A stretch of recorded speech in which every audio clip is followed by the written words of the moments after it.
Welcome to my channel achieve with astro Sudha. आप सबको astrologer सुधा वाधवा बेदी की प्रेम भरी नमस्ते।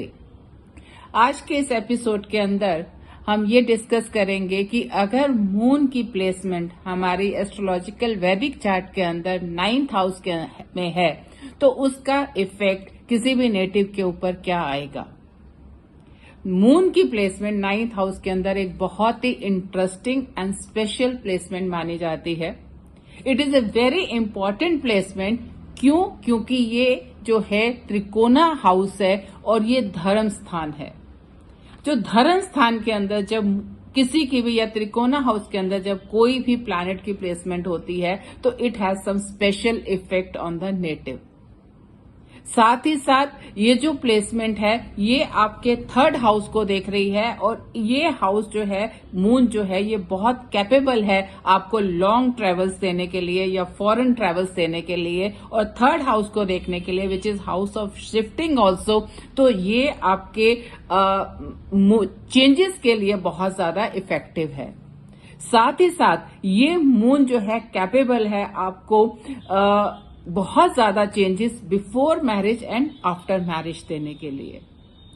एंड साथ ही साथ ये मून आपको लक्ष्मी स्थान होने के कारण बहुत ज्यादा वेल्थ एक्यूमुलेशन के अंदर या बहुत वेल्थ क्रिएट करने का भी कैपेबल है ये moon.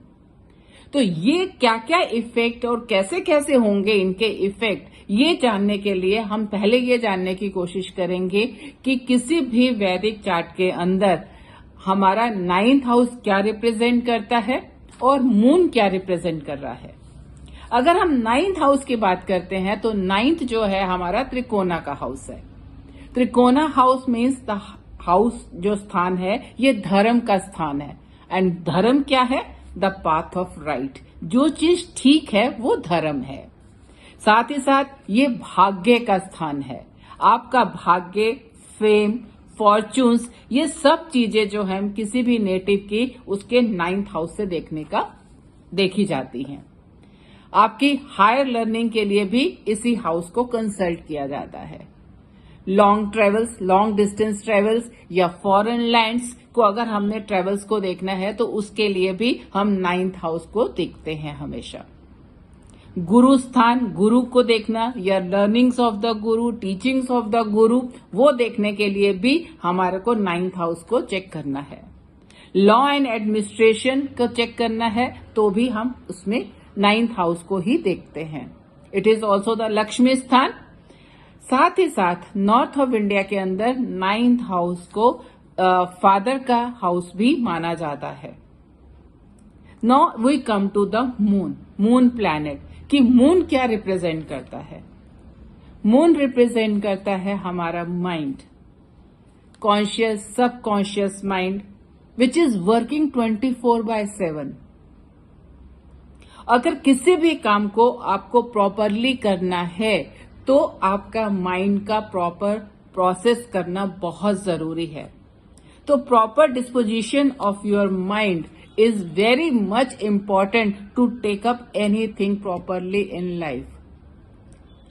Sorry. It is also your emotions. आपका इमोशनल स्टेटस, कि आपका जो इमोशंस है वो पूरे के पूरे आपके मून के द्वारा गवर्न किए जाते हैं। एंड आपका मदर का कारक भी सिग्निफिकेटर जो है वो मून है। आपकी चाइल्डहुड जो है वो भी हम मून से देखते हैं। अपब्रिंगिंग या नरिशमेंट आपकी by the mother, this is also seen by the moon. At the same time moon is the only planet which is friend to everyone. वो किसी भी प्लैनेट को अपना एनिमी नहीं मानता, वो हर प्लैनेट को अपना फ्रेंड मानता है। But in turn he doesn't get the same treatment from other planets. बाकी प्लैनेट्स मून को अपना सेम फ्रेंड नहीं मानते हैं। And moon is very receptive in the sense कि अगर मून के साथ कोई एस्पेक्ट है, कंजक्शंस हैं, तो वो बहुत ज्यादा इफेक्ट होते हैं। क्यों? It is our mind. whosoever is sitting with us या हमें देख रहा है वो हमारे माइंड को हर समय इफेक्ट करता है।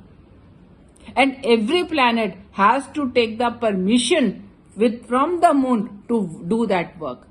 Like अगर हम बात करें मरकरी की तो वो प्लैनेट ऑफ इंटेलेक्ट है, जुपिटर है वो विजडम का प्लैनेट है, लेकिन उनको अपने काम करने के लिए, अगर हम मंगल की बात कर रहे हैं तो मंगल एग्रेशन है, लेकिन if your mind is not agreeing to that they can not work that.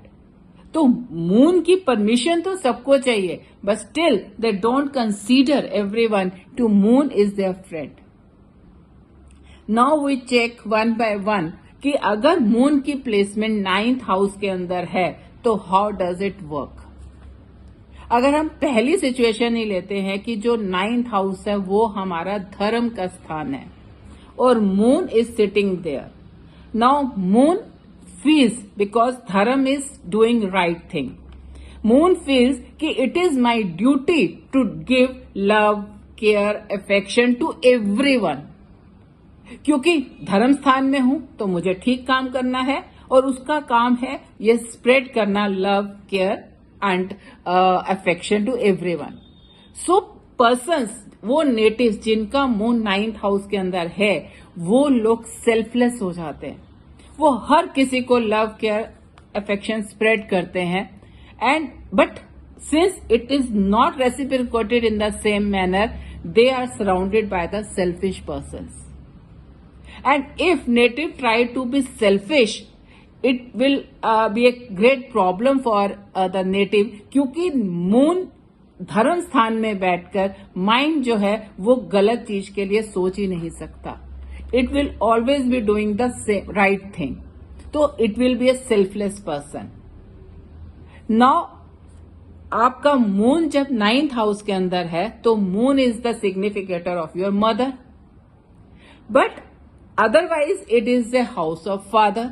In that case जो मदर है वो taking the duties of the father, is behaving like the father. She is doing the duty of mother and father both. लेकिन moon जो काल पुरुष के अंदर है 4th हाउस को रिप्रेजेंट करता है, तो जब वो 4th से 9th में आ रहा है, it is the 6th position. तो they are into 6-8 position which is not a good position. उस केस के अंदर क्या होता है कि फादर, मदर, आप, सिबलिंग्स, क्योंकि आपका 3rd हाउस को देख रहा है which is the house of your siblings, उस केस के अंदर सबका माइंडसेट, सबकी फिलॉसफी डिफरेंट होने लगती है. Everyone is moving in different directions. जो father, mother, आप, मतलब you can't think in the same manner, क्योंकि since moon is coming into 6-8 positions from its own Kalpush situation. Though you will see कि आपके chart के अंदर उसकी क्या पोजीशन है, क्योंकि मून अगर आपके प्लेसमेंट के साथ साथ ज़ोडिएक साइंस भी बहुत इंपॉर्टेंट हो जाते हैं मून के केस में. क्योंकि मून जब किसी भी जल तत्व राशि के अंदर, जो कि हमारी कैंसर, स्कॉर्पियो एंड पाइसिस हैं, बैठ जाता है तो वो बहुत ज्यादा इमोशनल हो जाता है. And it is also very pure water. तो placement is all very important. At the same time zodiac sign is important. तो अगर वो वाटर बेस्ड ज़ोडिएक साइन के अंदर 9th के अंदर आके बैठ जाता है तो वो बहुत ही ज्यादा emotional and different thinking pattern के साथ एक बहुत ज्यादा आपके डिफरेंसेस होने लगते हैं. It is a childhood time, क्योंकि आपका मून आपका चाइल्डहुड रिप्रेजेंट कर रहा है. लेकिन जब आपका मैरिज हुआ, then it is the 3rd position from your spouse house. Now your mind is from the 3rd position from the spouse house, and your mother is also at the 3rd position from the spouse house. Then what is happening? आपकी mother and spouse always having a conflicts. आप हर समय एक different situations के अंदर एक मतलब different mindset के साथ काम कर रहे हैं. तो ऐसे सिचुएशंस के अंदर जर्नली सच नेटिव्स शेल ट्राई कि वो ज्वाइंट फैमिलीज के अंदर ना रहें, क्योंकि ये एक state of conflict through out their life एक चलता ही रहेगा, जहां पे उनका कोई ना कोई कॉन्फ्लिक्ट हमेशा बना रहेगा. Now it is an house of long travels and foreign land. At the same time, moon is very wavering, fluctuating planet.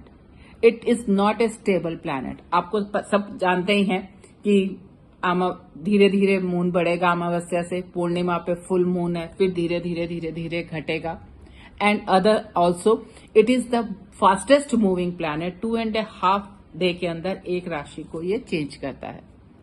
So when it is placed in that 9th house, then with the long travels या foreign settlement के साथ आपकी जो life की upliftment है या wonderful results हैं या बहुत ज्यादा गेन्स हैं, दैट यू विल फाइंड कि विद द ट्रेवल्स और लॉन्ग ट्रेवल्स विद या जो होमलैंड से डिफरेंट जगह पे रहने से आपको जो है ग्रोथ मिलती है लाइफ में. क्योंकि स्टेबिलिटी जो है मून रहने नहीं, otherwise it's not stable planet, fluctuating planet है. एंड जब वो हाउस ऑफ ट्रेवल्स के अंदर बैठा है and looking at the 3rd house which is a house of shifting, तो वहां पे जब ये सिचुएशंस बनती हैं उस केस के अंदर अगर आप ये सोचें कि हम एक जगह पे स्टेबल हो जाए एंड ग्रोथ करें, वहां पे ये मून आपको वो ग्रोथ नहीं देने देता. इट ऑलवेज प्रमोट यू कि आप अपनी जगह को बदलें. It will give you change of location, change of place and with the foreign lands, home land के अलावा जिस जगह पे भी आप जाएंगे वहां पे आपको ग्रोथ मिलेगी. लेकिन ऐसे नेटिव्स के लिए ये जो प्लेसमेंट है कैरियर के लिए बहुत ही टफ प्लेसमेंट है. Why so? Because it is 12th from the karma house. Professional house से आपका 10th हाउस प्रोफेशन का है, वहां से 9th में बैठने पे वो 12th हाउस की जो उसकी प्लेसमेंट बन जाती है विच इज ए लॉ. आपका जो माइंड है वो अगर 24 घंटे ऑक्यूपाइड है in different conflicts, family issues के अंदर, तो आप प्रोफेशंस के ऊपर ज्यादा कॉन्सेंट्रेट नहीं कर पाते. For this reason also it is generally advised to such natives कि वो या तो फॉरेन लैंड में चले जाएं या अब ऐसी जगहों पे ना हो जहां पे फैमिली के साथ हर समय उनका कॉन्फ्लिक्ट्स होता रहे. Otherwise it will effect their professional life also. Now this moon is into the 2nd to the 8th house. अब आपका 8th हाउस क्या है? 8th हाउस है आपका, इन द कालपुरुष चार्ट के अंदर हम चेक करें तो वो स्कॉर्पियो होता है और स्कॉर्पियो के अंदर जो आपका मून है वो नीच का होता है. कोई भी प्लैनेट जब नीच के घर से डेबिलेशन के बाद नेक्स्ट में मूव करता है तो 2 क्वालिटीज उसके अंदर जरूर आती हैं. एक तो उसका वो नेचर ऐसा होता है कि जैसे कोई कैदी छूटता है ना जेल से, तो वो बहुत एक्साइटेड होता है, मुदित होता है, एंजॉय करता है कि मैं छूट गया जेल से. तो सेम सिचुएशन उस प्लैनेट की होती है कि डेबिलेशन से वो बाहर आ गया. लेकिन जब वो इतना टाइम जकड़ा हुआ रहता है तो वो बिल्कुल उसकी जो एनर्जीज हैं वो बंद कर दी जाती हैं, उसे ब्लॉक कर दिया जाता है. तो उस एनर्जी लेवल को गेन करने में it takes time. Same is with the moon. Moon जब 8th हाउस के अंदर, कालपुरुष के अंदर, स्कॉर्पियो के अंदर, जब वो टोटल टेबिलेशन में, which is also very emotional this thing house, तो जब वहां पे एकदम ब्लॉक होके वो बाहर आता है 9th के अंदर, then it need time to gain that energies और अपनी उसको एनर्जीज को वहां पे स्प्रेड कर सके. इसीलिए that generally it takes time to such natives कि वो किसी भी चीज में या चाइल्डहुड के अंदर उनका एक टेंशन का टाइम निकलता है. अनलेस दे ग्रो 24-25 साल के होते हैं तब तक generally they are very slow या लेस एनर्जीज या unable to concentrate on the things. तो it takes time to for them कि इस चीज को वो अच्छे से हैंडल कर सके. इट इज ए लक्ष्मी स्थान ऑल्सो. सो मून की प्लेसमेंट जब लक्ष्मी स्थान के अंदर हो जाती है तो आपका माइंड जो है वो पूरा का पूरा लक्ष्मी के ऊपर है. So such moon is very much capable of giving you lot of assets and wealth. Though it will depend कि बाकी के धन योग भी, लक्ष्मी योग भी चार्ट के अंदर होने चाहिए, specially if it is connected to the second house and 11th house lords, और उनका भी प्लेसमेंट्स ऐसी हैं which is very promising and all, then this moon will be more capable of giving you the wealth situations. But otherwise, since it is a Lakshmi Sthan, this moon is very much capable of giving you that dhan and assets. So we have tried to see that कि moon की जो हमारा emotions, mind, if placed into 9, how it is going to affect our family lives, our childhood, after marriage, professions, settlements abroad, and in total Lakshmi Sthan and everything. अगर आपको ये channel पसंद आया हो तो इसे सब्सक्राइब करें, लाइक करें एंड शेयर करें. आपका दिन शुभ हो. धन्यवाद.